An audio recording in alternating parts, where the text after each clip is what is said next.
संकट हरे भवानी माँ, जग को दे उजियारा। जो तेरा सुमिरन करे, भरे उसका भंडारा। जय माता दी। आप सभी को चैत्र नवरात्रि की ढेर सारी शुभकामनाएं। तो चलिए आज सुनते हैं दुर्गा सप्तशती के आगे के अध्याय शुरू करते हैं। उससे पहले अगर आप नए हैं तो प्लीज़ चैनल को सब्सक्राइब कर दीजिए, वीडियो को लाइक और शेयर कर दीजिए। मैया की कृपा सदा आप पर और आपके परिवार पर यूं ही बनी रहे। आज हमारे चैनल पर माँ कुष्मांडा की कथा भी अपलोडेड हुई है, प्लीज़ जाकर ज़रूर देखिएगा अगर नहीं देखी हो। नवरात्रि की सारी कथा हमारे चैनल पर सुनाई जाती हैं, तो वो कथाएं भी सुनिएगा और ढेर सारा आशीर्वाद दीजिएगा। या देवी सर्वभूतेषु सुधारूपेण संस्थिता, नमस्तस्यै नमस्तस्यै नमस्तस्यै नमो नमः। जय माता दी। आज सुनिए श्री दुर्गा सप्तशती के आगे के अध्याय। श्री दुर्गा सप्तशती पाठ 5वां अध्याय। देवताओं द्वारा देवी की स्तुति। महर्षि मेधा ने कहा, पूर्व काल में शुंभ निशुंभ नामक असुरों ने अपने बल के मद से इंद्र का त्रिलोकी का राज्य और यज्ञों के भाग छीन लिए, और वे दोनों इसी प्रकार सूर्य चंद्रमा वरुण के भी अधिकार छीनकर स्वयं भी उनका उपयोग करने लगे। वायु और अग्नि का कार्य भी वही करने लगे, और इसके पश्चात उन्होंने जिन जिन देवताओं का राज्य छीना था उन्हें उनके स्थानों से निकाल दिया। इस तरह अधिकार छिने हुए तथा दैत्यों द्वारा निकाले हुए देवता अपराजिता देवी का स्मरण करने लगे कि देवी ने हमको वर दिया था कि मैं तुम्हारी समस्त विपत्तियों को हर के तुम्हारी रक्षा करूंगी। ऐसा विचार कर सभी देवता हिमालय पर गए और भगवती विष्णु माया की स्तुति करने लगे। देवताओं ने कहा, देवी को नमस्कार है, शिवा को नमस्कार है, प्रकृति और भद्रा को नमस्कार है। हम लोग रौद्रा विद्या और गौरी को नमस्कार करते हैं। ज्योत्सनामयी चंद्र रूपिणी वह सुख रूपा देवी को निरंतर नमस्कार है। शरणागतों का सदा कल्याण करने वाली विद्धि और सिद्धि रूपा देवी को नमस्कार है, और नैऋति राजाओं की लक्ष्मी तथा सर्वाणी को नमस्कार है। दुर्गा को दुर्ग स्थलों को पार करने वाली, दुर्ग पारा को सारा सर्वकारिणी, ख्याति कृष्णा और धूम देवियों को सदैव नमस्कार है। अत्यंत सौम्य तथा अत्यंत रौद्र रूपा को हम नमस्कार करते हैं, उन्हें हमारा बारंबार प्रणाम है। जगत की आधारभूत कृति देवी को बारंबार नमस्कार करते हैं। जिस देवी को प्राणी मात्र विष्णु माया कहते हैं, उसको नमस्कार है, उसको नमस्कार है, उसको नमस्कार है। जो देवी संपूर्ण प्राणियों में चेतना कहलाती हैं, उसको नमस्कार है, उसको नमस्कार है, उसको नमस्कार है। जो देवी संपूर्ण प्राणियों में बुद्धि रूप से स्थित है, उनको नमस्कार है, उनको नमस्कार है, उनको नमस्कार है। जो देवी सब प्राणियों में निद्रा रूप से विराजमान है, उसको नमस्कार है, उसको नमस्कार है, उसको नमस्कार है। जो देवी संपूर्ण प्राणियों में क्षुधा रूप से विराजमान है, उसको नमस्कार है, उसको नमस्कार है, उसको नमस्कार है। जो देवी संपूर्ण प्राणियों में छाया रूप से स्थित है,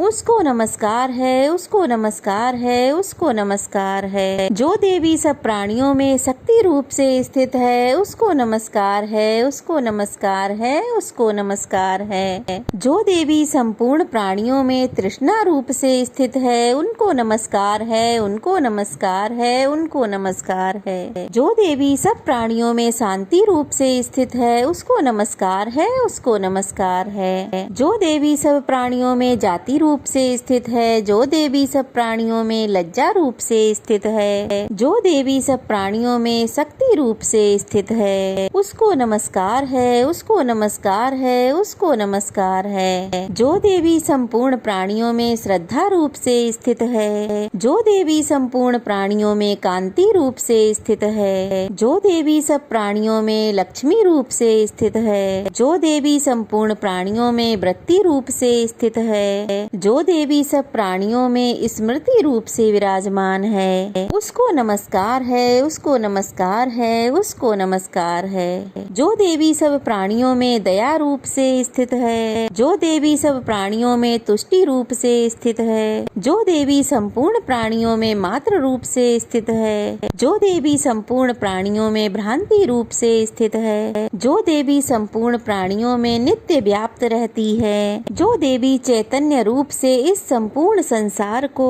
व्याप्त करके स्थित है, उसको नमस्कार है, उसको नमस्कार है। पूर्व काल में देवताओं ने अपने अभीष्ट फल पाने के लिए जिसकी स्तुति की है और देवराज इंद्र ने बहुत दिनों तक जिनका सेवन किया है, वह कल्याण की साधना भूता ईश्वरी हमारा कल्याण और मंगल करें तथा सारी विपत्तियों को नष्ट कर डालें। असुरों के सताए हुए हम संपूर्ण देवता उस परमेश्वरी को इस समय नमन करते हैं तथा जो भक्ति पूर्वक स्मरण किए जाने पर तुरंत ही सब विपत्तियों को नष्ट कर देती हैं, वह जगदम्बा इस समय भी हमारा मंगल करके हमारी समस्त विपत्तियों को दूर करें। महर्षि मेधा ने कहा, राजन, इस प्रकार जब देवता स्तुति कर रहे थे तो उसी समय पार्वती देवी गंगा जी में स्नान करने के लिए आईं। तब उनके शरीर से प्रकट होकर शिवा देवी बोलीं, शुंभ दैत्य के द्वारा स्वर्ग से निकाले हुए और निशुंभ से हारे हुए ये देवता मेरी ही स्तुति कर रहे हैं। पार्वती जी के शरीर से अंबिका निकली थीं, इसलिए उसको संपूर्ण लोकों में कौशिकी कहते हैं। कौशिकी के प्रकट होने के पश्चात पार्वती देवी के शरीर का रंग काला हो गया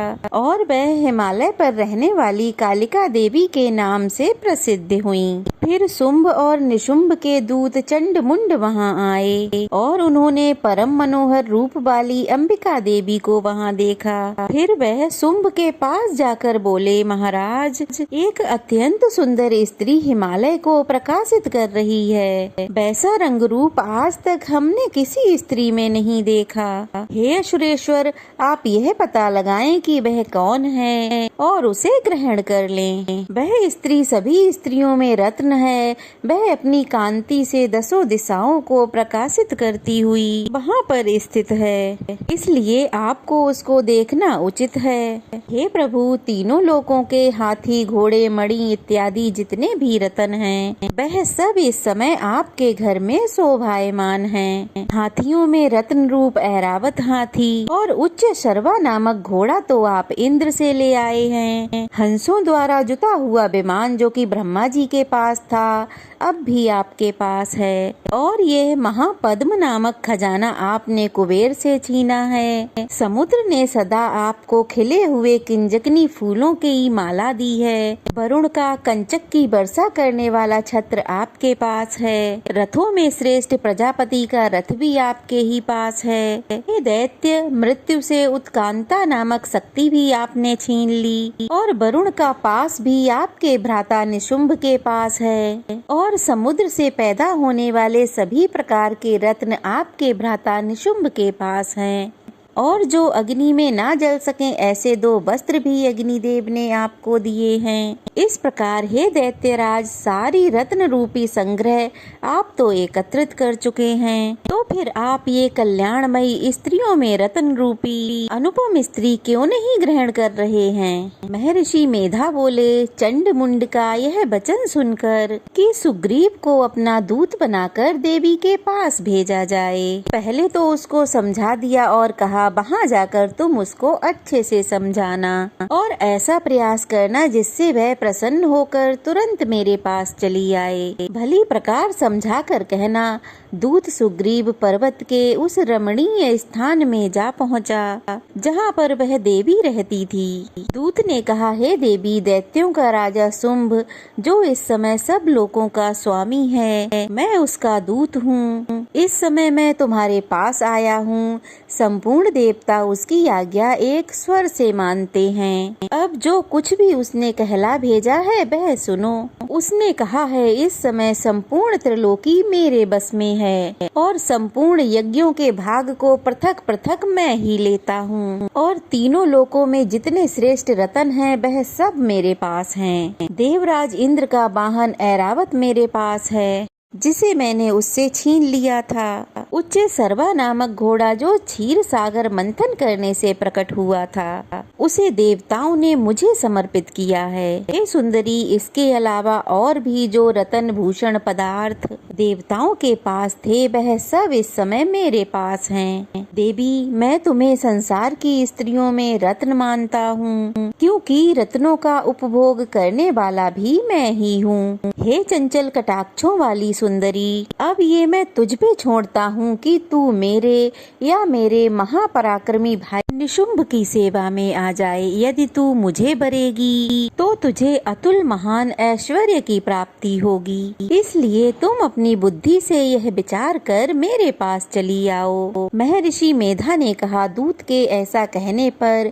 संपूर्ण जगत का कल्याण करने वाली भगवती दुर्गा मन ही मन मुस्कुराई और इस प्रकार कहने लगी, हे दूत, तू जो कुछ भी कह रहा है वह सब सत्य है, इसमें किंचित मात्र भी झूठ नहीं। शुंभ इस समय तीनों लोकों का स्वामी है और निशुंभ भी उसी की तरह पराक्रमी है, किंतु इसके संबंध में मैं जो प्रतिज्ञा कर चुकी हूँ उसे कैसे झुठला सकती हूँ। इसलिए मैंने जो प्रतिज्ञा की है तू उसे सुन। मैंने प्रतिज्ञा ली है कि जो मुझे युद्ध में जीत लेगा और मेरे अभिमान को खंडित कर देगा और बल में मेरे समान होगा वही मेरा स्वामी होगा। इसलिए शुंभ अथवा महापराक्रमी निशुंभ यहाँ आए और युद्ध में मुझसे जीत कर मुझसे विवाह कर लें। इसमें भला देर की क्या आवश्यकता है। दूत ने कहा, देवी, तुम अभिमान में भरी हुई हो, मेरे सामने ऐसी बातें मत करो। इस संपूर्ण त्रिलोकी में मुझे तो ऐसा कोई दिखाई नहीं देता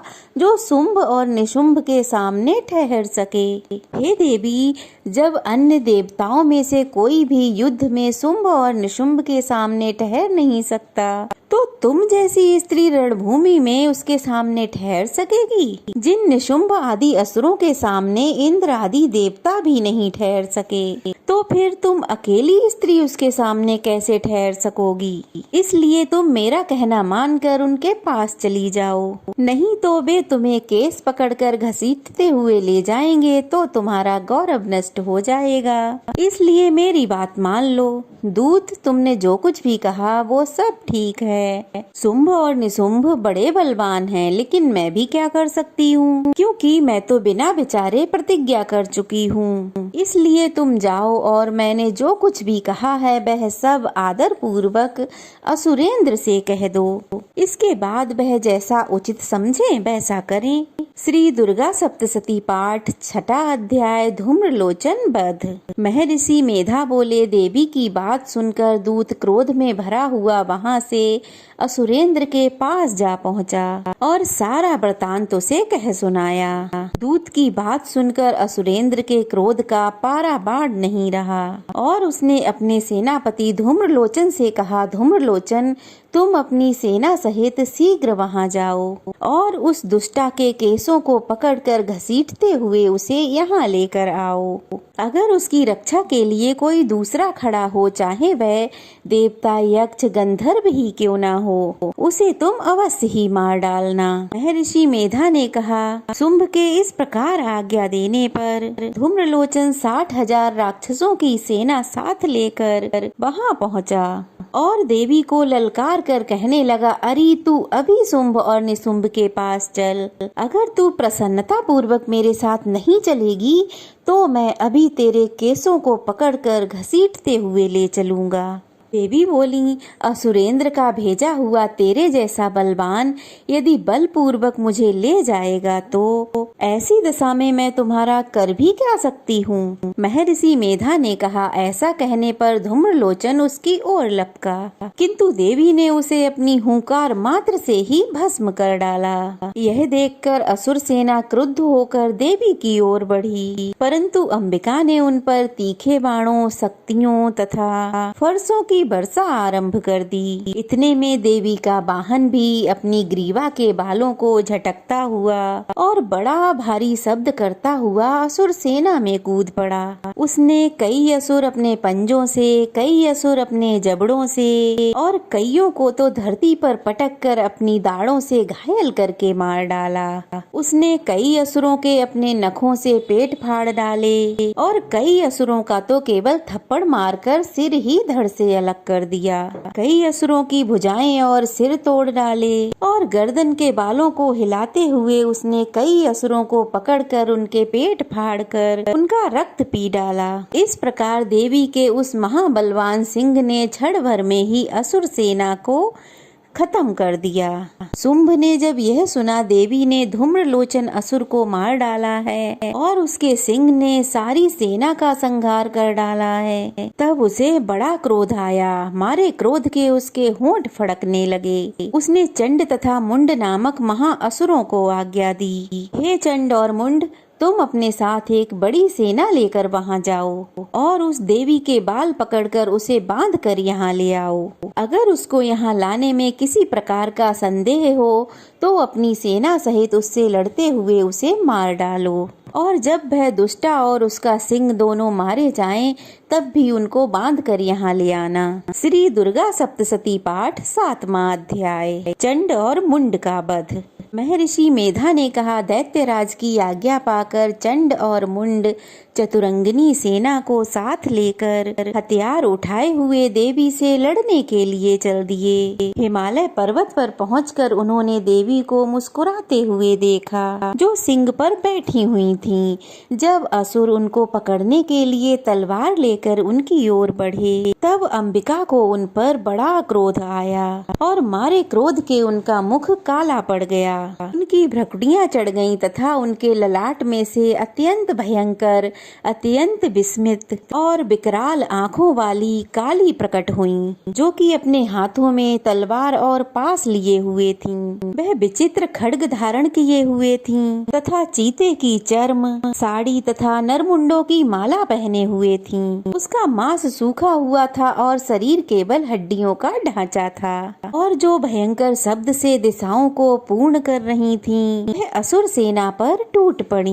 और दैत्यों का भक्षण करने लगी। वह पास रक्षकों, अंकुशधारी मावतों, हाथियों पर सवार योद्धाओं और घंटा सहित हाथियों को एक हाथ से पकड़ पकड़ कर अपने मुख में डाल रही थीं और इसी प्रकार वह घोड़ों, रथों, सारथियों और रथों में बैठे सारथियों को भी मुंह में डालकर भयानक रूप से चबा रही थीं। किसी के केस पकड़कर, किसी को गर्दन से पकड़कर, किसी को पैर से दबाकर और किसी दैत्य को तो छाती से मसल कर मार रही थीं। वह दैत्यों के छोड़े हुए बड़े बड़े अस्त्र शस्त्रों को मुंह में पकड़कर और क्रोध से भरकर उनको दांतों से पीस रही थीं। उन्होंने कई बड़े बड़े असुर भक्षण कर डाले, जाने कितनों को रौंद डाला और कितने उनकी मार के मारे भाग गए। कितनों को अपनी तलवार से मार डाला, कितनों को अपने दांतों से समाप्त कर दिया और इस प्रकार देवी ने क्षण भर में दैत्यों की संपूर्ण सेना को नष्ट कर दिया। यह देख महापराक्रमी चंड देवी काली की ओर लपका और मुंड ने भी देवी पर अपने भयानक बाणों की वर्षा आरंभ कर दी और अपने हजारों चक्र उस पर छोड़े। उस समय वह चमकते हुए बाण और चक्र देवी के मुख में प्रविष्ट हुए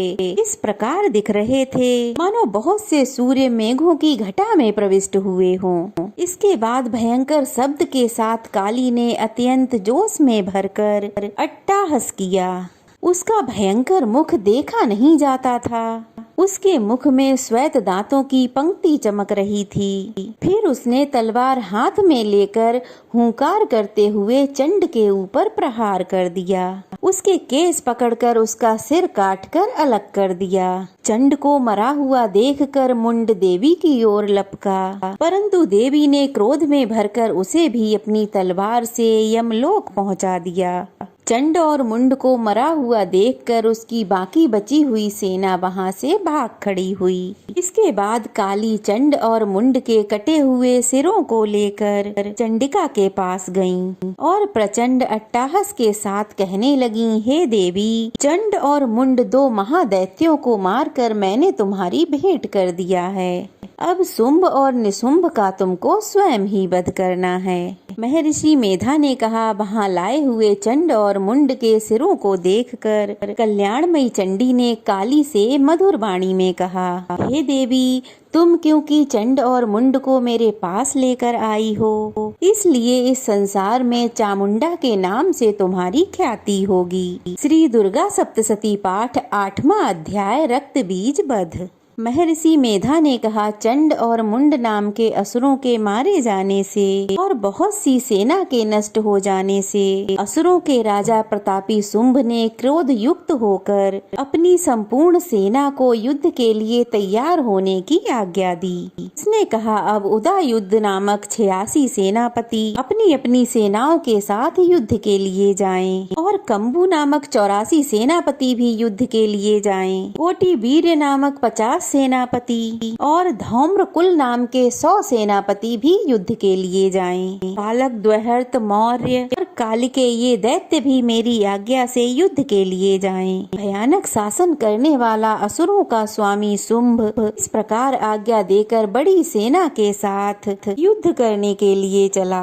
उसकी सेना को अपनी ओर आता हुआ देख देवी चंडिका ने अपने धनुष की टंकोर से पृथ्वी और आकाश के बीच का भाग गुंजा दिया। हे राजन, इसके पश्चात देवी के सिंह ने दहाड़ना आरंभ कर दिया और अंबिका के घंटे की ध्वनि ने उस स्वर को और भी बढ़ा दिया। धनुष की टंकोर, शेर की दहाड़ और घंटे की ध्वनि ने पृथ्वी और आकाश के बीच का भाग गूंज उठा और इसके साथ ही देवी ने अपने मुख को और भी भयानक बना लिया। ऐसे भयंकर शब्द को सुनकर राक्षसों की सेना ने देवी तथा सिंह को चारों ओर से घेर लिया। हे राजन, उस समय दैत्यों के नाश के लिए और देवताओं के हित के लिए ब्रह्मा, शिव, कार्तिकेय, विष्णु तथा इंद्र आदि देवों की शक्तियाँ जो अत्यंत पराक्रम और बल से संपन्न थीं, उनके शरीर से निकलकर उसी रूप में चंडिका देवी के पास गईं। जिस देवता का जैसा रूप था, जैसे आभूषण थे, जैसा वाहन था, वैसा ही रूप, आभूषण और वाहन लेकर उन देवताओं की शक्तियाँ दैत्यों से युद्ध करने के लिए आईं। हंस युक्त विमान में बैठकर रुद्राक्ष की माला और कमंडल धारण करके श्री ब्रह्मा जी की शक्ति आई। वृषभ पर सवार होकर हाथ में त्रिशूल लेकर महानाग का कंकड़ पहनकर चंद्रलेखा से भूषित होकर भगवान शंकर की शक्ति माहेश्वरी आई और मोर पर आरूढ़ होकर हाथ में शक्ति लिए दैत्यों से युद्ध करने के लिए कार्तिकेय जी की शक्ति उन्हीं का रूप धारण करके आई। भगवान विष्णु की शक्ति गरुड़ पर सवार होकर शंख, चक्र, सारंग, गदा, धनुष तथा खड्ग हाथ में लिए हुए आई। श्री हरि की शक्ति बाराही बराह का शरीर धारण करके आई और नरसिंह के समान शरीर धारण करके उनकी शक्ति नारसिंह भी आई। उसकी गर्दन के झटकों से आकाश के तारे टूट पड़ते थे और इस प्रकार देवराज इंद्र की शक्ति भी ऐन्द्री ऐरावत पर सवार होकर आई। इसके पश्चात इन देव शक्तियों से घिरे हुए भगवान शंकर ने देवी चंडिका से कहा,